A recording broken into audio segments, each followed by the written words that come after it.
শ্রীনগর থেকে গুলমার্গ কতক্ষণ সময় লাগে, কিভাবে আমরা শ্রীনগর থেকে গুলমার্গ পৌঁছাবো এবং গুলমার্গে গিয়ে আমরা কী করব, আর কেবল কার অর্থাৎ গন্ডোলা রাইড আমরা কিভাবে বুক করব, সেই সব নিয়েই কিন্তু আজকের এই ভিডিও।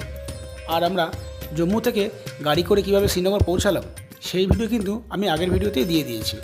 যারা দেখেননি তারা এখনও গিয়ে ডেসক্রিপশান বক্সে গিয়ে প্লেলিস্টে আমার লিঙ্ক দেওয়া আছে, সেখানে গিয়ে কিন্তু দেখতে পারেন।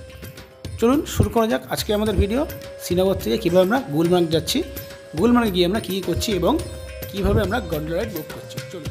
গুড মর্নিং বন্ধুরা, আজকে 19শে এপ্রিল আর আমাদের গুলমার্গ যাওয়ার ডেট আজকে। তো গুলমার্গ যাওয়ার ডেট যেহেতু আমাদের স্লট ছিল দুপুর 1:30 থেকে 3:30 অবধি, কিন্তু আমাদের ড্রাইভার বললো এবং হোটেল থেকে যেটা জানলাম সেটা হচ্ছে স্লটের কোনো ব্যাপার নেই, আপনি যখন যাবেন তখন আপনি ওখানে এন্ট্রি হয়ে যাবেন। যেহেতু আপনার অ্যাডভান্স টিকিট বুক করা আছে আগে থেকে অনলাইনে, যাদের বুক করা নেই তাদের ব্যাপারটা অন্যরকম, ওরা অফলাইনে গিয়ে বুক করবে। তারপরে তো গুলমার্গের উদ্দেশ্যে রওনা দেবো। এখন সকাল 7:30 বাজে। যত আগে যাবো তত আগে থেকে আমরা লাইনে ঢুকতে পারবো। কিন্তু যাবো কি, বৃষ্টি হচ্ছে কাল রাত থেকে, আমি দেখাচ্ছি। কাল রাত থেকে ভালো বৃষ্টি হচ্ছে, বৃষ্টি থেমে গেছিলো, আমরা ব্রেকফাস্ট করলাম কিন্তু আবার বৃষ্টি স্টার্ট হয়ে গেছে। তো বৃষ্টি যেহেতু স্টার্ট হয়ে গেছে কিন্তু ওয়েট করে যাচ্ছে। এখন 7:30 বাজে, আরও হয়তো 8-10-15 মিনিট ওয়েট করতে হবে আমাদের। করার পর আমরা যাবো গুলমার্গে। গুলমার্গে গিয়ে আমরা কীভাবে কী করছি, বা আপনারা যদি আসেন গুলমার্গে কীভাবে আপনারা ওখানে এন্ট্রি করবেন। অনলাইন টিকিট তো আগে থেকে বুক করতে হয় বলেই দিলাম। তো চলুন আগে যাই গুলমার্গে, গিয়ে আমরা গন্ডোলা রাইডের অ্যাক্টিভিটিসটা করি।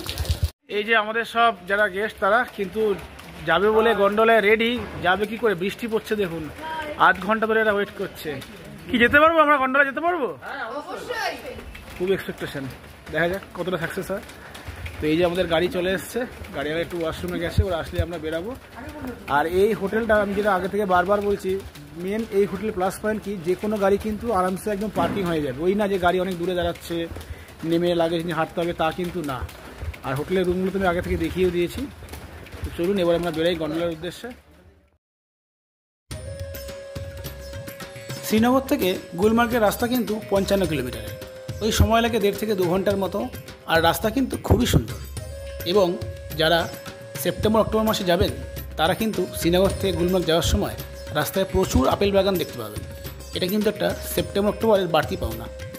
আমরা গেছিলাম এপ্রিল মাসে, তো সেই সময় আমরা কিন্তু আপেল পাইনি, কিন্তু পেয়েছিলাম প্রচুর বড়।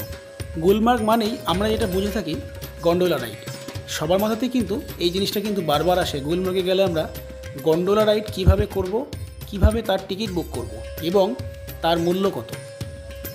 গন্ডোলার টিকিট কিন্তু 1.5 মাস আগে থেকেই দেওয়া শুরু হয়ে যায়। প্রথম ফেসের ভাড়া হচ্ছে 810 টাকা এবং দ্বিতীয় ফেসের ভাড়া হচ্ছে 1810 টাকা। এই 1.5 মাস আগে থেকে টিকিট দেওয়া বুকিং শুরু হয়ে গেলে কিন্তু টিকিট মুহূর্তের মধ্যেই শেষ হয়ে যায়। টিকিট কিন্তু বেশিক্ষণ থাকে না। কাজে আপনারা যারা যারা কাশ্মীরে ট্যুর প্ল্যান করছেন তারা কিন্তু ট্রেনের টিকিট বুক করার পরেই খেয়াল রাখবেন, জম্মু কাশ্মীরের গন্ডোলা রাইড যে লিঙ্ক আছে সেই লিঙ্কে গিয়ে বারবার কিন্তু চেক করবেন যে টিকিট দিচ্ছে কিনা। কারণ টিকিট দেওয়া শুরু হলে কিন্তু খুব তাড়াতাড়ি সেগুলো শেষ হয়ে যায়। মোটামুটি 1.5 মাস আগে থেকে একটু ফলো রাখবেন, তাহলে কিন্তু আপনারা টিকিট পেয়ে যাবেন। তো এই এখন আমরা উঠে গেলাম গন্ডোলাতে। লাইন হেভি তাড়াতাড়ি টানছে, আর জাস্ট খালি 10 মিনিট আমরা মনে লাইনে দাঁড়িয়েছিলাম। 10 মিনিটের মধ্যেই আমাদের লাইন ক্লিয়ার হয়ে গেছে, আমরা পেয়ে হয়ে গেছি, গন্ডোলাতে উঠেও গেছি। এই যে 6 জন করে বসে, সেখানে আমরা আমাদের 4 জন পেয়ে গেছি, বাকি 2 জন আছে, আরও লোকজন সব একসাথেই আছে। এই যে আর যারা টিকিট পাবেন না তারা কিন্তু ওই তৎকাল টিকিটের ভরসায় থাকবেন না, কারণ তৎকাল টিকিট কিন্তু সহজে খোলে না। তাদের কাছে কিন্তু একটাই উপায়, ঘোড়া করে ফার্স্ট ফেস অবধি যাওয়া। যদি কোনো ঘোড়াওয়ালা বলে যে আমি সেকেন্ড ফেস নিয়ে যাব, সেটা কিন্তু কখনোই সম্ভব না। ঘোড়া করে শুধুমাত্র প্রথম ফেসেই যাওয়া যায়। ওয়েদারের যা অবস্থা তাতে তো মনে হচ্ছিল না যে আমরা পাবো গন্ডোলায় উঠতে। তাও যাই হোক, খুব লাক ভালো, পেয়ে গেছি। ফার্স্ট ফেসটা আমাদের বুকিং ছিল, কিন্তু যাদের সেকেন্ড ফেস বুকিং ছিল সেকেন্ড ফেস কিন্তু ওয়েদার খারাপ থাকার জন্য ক্যান্সেল করে দিয়েছে। রিফান্ড হয়ে যাবে, কিন্তু রিফান্ডের জন্য তো এখানকার টুরিস্টরা আসে না।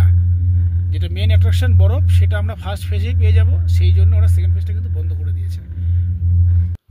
আর কোনো কারণে যদি বৃষ্টি শুরু হয় তাহলে কিন্তু কেবল কার অর্থাৎ গন্ডোলা কিন্তু সেই সময় বন্ধ থাকে, যেমনটা আমাদের হয়েছিল।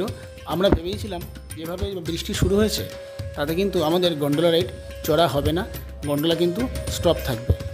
কিন্তু কিছুক্ষণ পরেই বৃষ্টি থেমে যাওয়ার জন্য আমাদের কিন্তু গন্ডোলা রাইড আবার স্টার্ট হয়ে যায়।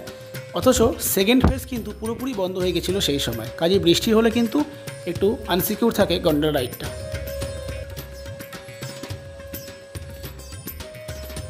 আর এইভাবেই কিন্তু আমরা গন্ডোলা করে গুলমার্গের ফার্স্ট ফেজে পৌঁছে যাই। আর পৌঁছে যাওয়ার পর যেভাবে আমরা এনজয় করলাম সেই ভিডিও কিন্তু আপনাদের সামনে তুলে ধরলাম।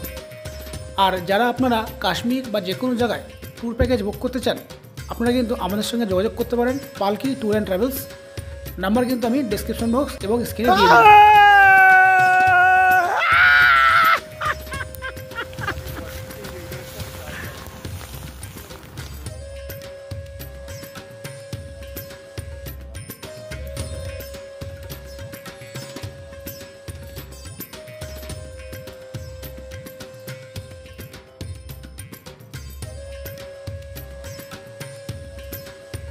আর যদি আপনারা কাশ্মীরের বা যে কোনো জায়গায় কোনো ট্যুর প্যাকেজ বুক করতে চান অবশ্যই আমাদের সঙ্গে যোগাযোগ করতে পারেন। পালকি ট্যুর অ্যান্ড ট্রাভেলস নাম্বার আমি স্ক্রিনে দিয়ে দিলাম, সেখান থেকে কিন্তু ফোন করে আপনারা বুক করে আসতে পারেন।